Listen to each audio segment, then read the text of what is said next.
Good morning all my dear student of class intermediate. प्यारे बच्चों, आज हम लोग ट्रांसफॉर्मेशन में अफर्मेटिव सेंटेंस को निगेटिव में बदलेंगे।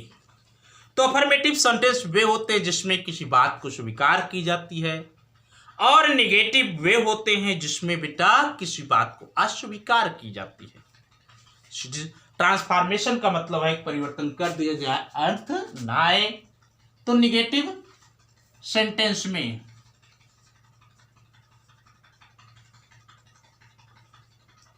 बदलना, ठीक बेटा। तो पहला रूल क्या कहता है? Helping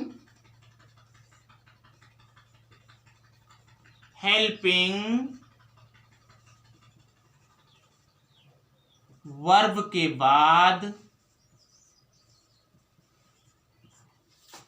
not. क्या लगाओ बेटा? नॉट लगा दो। बात समझ में आ गई? दूसरी सबसे विशेषता है वाक्य का गुण।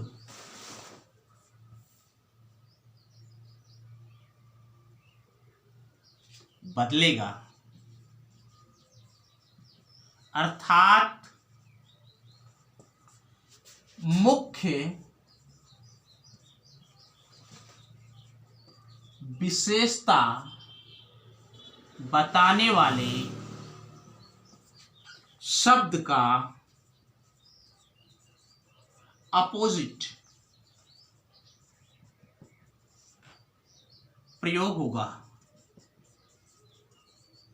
बेटा उसमें एक शब्द होगा जो मुख्य शब्द होगा, उसकी विशेषता बताएगा। ये ऐसा नहीं है कि बेटा वो एडजेक्टिव भी हो सकता है, वो एडजेक्टिव भी हो सकता है, नाउन भी हो सकता है, कंजंक्शन भी हो सकता है। केवल ये है कि उसके बारे में वर्णन करेगा। मैंने विशेषता लिख दिया, आप इस पे बिल्कुल इधर उधर मत होइएगा कि ये एडजेक्टिव ही नहीं होगा, वो नाउन भी हो सकता है, कंजंक्शन भी हो सकता है।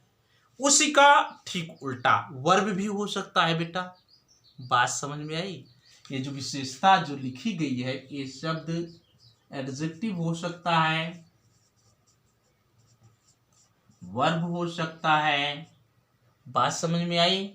नाउन भी हो सकता है, ठीक ना, ईटीसी ये हो सकते हैं। इस बात पर ध्यान देना। जैसे है सी इज ए ब्यूटीफुल गर्ल। इसको बेटा इसमें दो लेक्चर कर लिया जाए। लेक्चर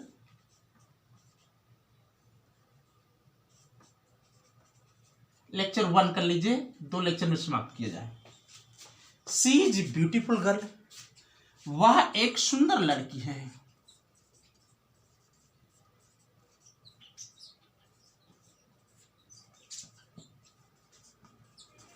बेटा वह सुंदर लड़की है, जिसका मतलब वो सुंदर नहीं है, क्योंकि निगेटिव यही हेल्पिंग वर्ब है। इसी के बाद नॉट लगाइए। ये मुख्य शब्द है जो लड़की की विशेषता बता रहा है, एडजेक्टिव हो गया। इसका opposite she is not a ugly, she is not a अगली गर्ल, वह भद्दी लड़की नहीं है। वह बेटा कैसी लड़की है?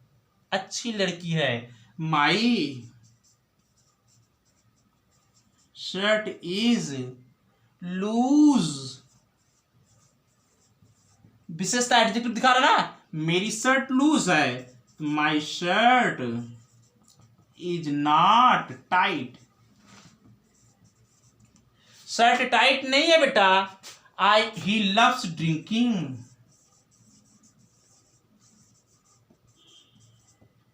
बेटा लव्स ड्रिंकिंग, वाह ड्रिंकिंग को लव करता है। अब यहां पर बेटा जिसका मतलब है ड्रिंकिंग से घृणा नहीं करता, तो ये इसमें पहले तो हम क्या ढूंढेंगे? Helping verb. लव्स है तो डज होगा, ही डज नॉट। लव का उल्टा हेट, ड्रिंकिंग। इस प्रकार से आप इसको बदलते चलेंगे, आपको बदलने में कोई परेशानी नहीं होनी चाहिए। बात समझ में आई? अगर आप आदेश दें तो हम आगे बढ़ लें। तो आइए फिर देखते हैं एक और प्यारा सा नियम जो कि अफर्मेटिव से निगेटिव बनाने में आपको सहायता करेगा। ये रहा पहला नियम और दूसरा प्यारा सा नियम लीजिए। दूसरा प्यारा सा नियम ये है बेटा, अगर अफर्मेटिव वाक्य, ठीक ना, रूल 2, यदि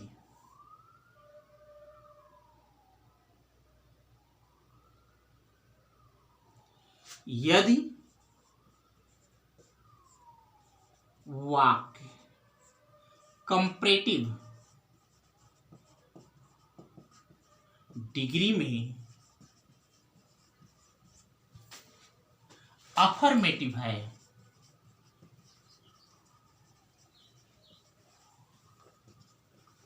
तो निगेटिव बनाने के लिए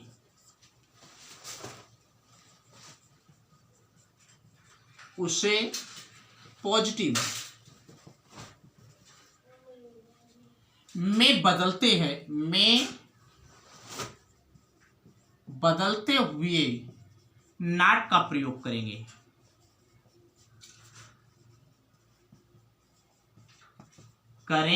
ठीक है ना।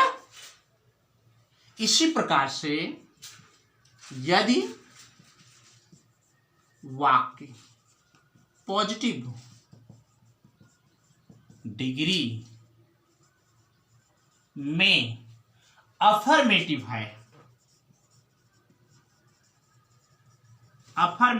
है तो निगेटिव बनाने के लिए उसे कंपैरेटिव में बदलते हुए नॉट का प्रयोग करेंगे।